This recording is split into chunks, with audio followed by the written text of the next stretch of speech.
The Holy Office is not infallible in itself. This is important to know because modernism and heresy, especially on salvation, started to percolate in the teaching of theologians and members of the Roman congregations before Vatican II. That's one reason that Vatican II happened. We also find the trend toward modernism in the instruction of the Holy Office on the ecumenical movement issued on December 20th, 1949.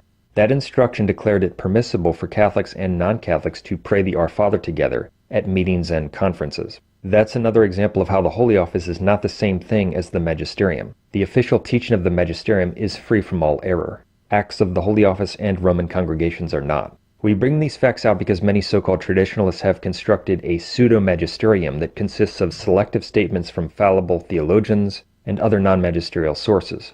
They attempt to assign to these things an authority or a protection or an infallibility that they don't possess. In the process, they deceive and corrupt the faith of various people.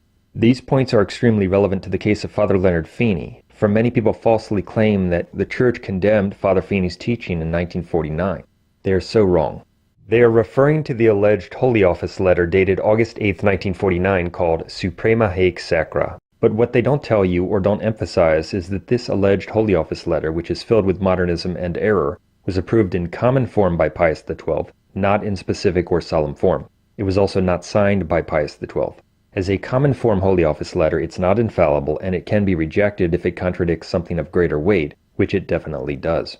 This video is not about why Pius XII, who allowed modernism to grow in various ways, approved the letter in common form. It's about the Holy Office and Roman congregations.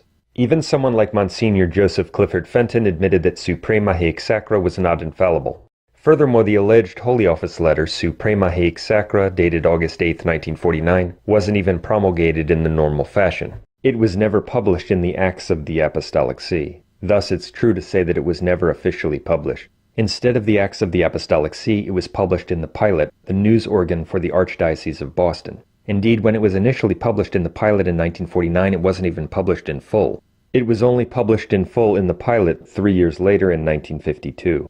It's really a piece of trash modernist document. In reality, it's a pseudo-Holy Office letter. It also became the foundation for the modernist rejection of the dogma outside the Church, there is no salvation. The entire purpose of the letter was to give cover to the modernists who wanted to silence and condemn Father Feeney for preaching that non-Catholics must be converted to the Catholic faith to be saved. That's why at about the same time it was published in Boston, a New England paper ran a typical headline that stated, "Vatican holds no salvation outside Church doctrine to be false." That was the effect of the modernist pseudo-Holy Office letter, Suprema Haec Sacra. It was written in response to the modernist heretic, quote, Cardinal Richard Cushing, a man who called the dogma outside the Church there's no salvation nonsense, and became a B'nai Brith Man of the Year. Father Feeney was having a lot of success converting people by preaching the absolute necessity of the Catholic faith for salvation, just as true Catholics in our day who hold the same position have success in converting people that far exceeds other groups. The heretic Richard Cushing silenced Feeney and put his group under interdict because they were preaching Catholic dogma and converting people. Cushing was upset that Father Feeney was boldly telling non-Catholics that they won't be saved unless they convert to the Catholic faith, so he complained to Rome. What Cushing received in response was the modernist letter he was looking for. Sadly, most of the priests in the years just before Vatican II had fallen into heresy on salvation. Vatican II didn't happen overnight. Decades of errors and even heresies, infallible sources especially on salvation, led to it. The modernist document Suprema Haec Sacra was the pre-Vatican II culmination of that process. This video is not about the errors in Suprema Haec Sacra, it is about the Holy Office and Roman congregations. We have covered the facts on this. So, when people run around and act like the irregular common form supposed Holy Office letter Suprema Haec Sacra is a definitive act of the magisterium, they are just deceiving people. They don't understand the proper role or authority of the Holy Office or the distinction between it and the magisterium and the chair of St. Peter. Suprema Haec Sacra was a fallible letter written by a modernist, and it must be rejected because it contradicts the teaching of the chair of St. Peter. In response to these facts about the fallibility of Roman congregations, some argue that although the Holy Office decrees are not infallible, they are absolutely guaranteed in every case to be safe. Their claim is false and they have no magisterial support for it. It's true that the Holy Office sometimes would declare a doctrine safe or unsafe, but if that act is fallible in itself, there is no ultimate safety in what can be erroneous. It's true that laws of the Catholic Church, which have been promulgated as binding upon all by the supreme authority of the Church, are necessarily safe, but this does not apply to fallible Holy Office acts. Indeed, if something can be mistaken unsound and erroneous, then it can contain error that is opposed to the faith. There is no absolute and guaranteed safety in embracing error.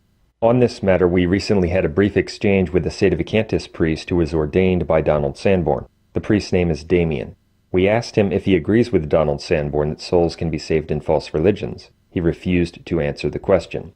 And if someone is saved who is in those false religions, it has nothing to do with that false religion.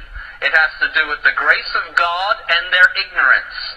The idea that souls can be saved in false religions is of course a heresy that contradicts defined Catholic dogma. He wouldn't answer the question because he's sadly a heretic who holds the same position as Sanborn and similar priests. In our exchange, Damien admitted that decrees of the Holy Office are not infallible. Not infallible, yes, he wrote in 2019. He then argued on the same day that there's no way you can go wrong following them. So according to him, a Holy Office decree is not infallible, which means that it can contain error, but there's no way you can be wrong following it.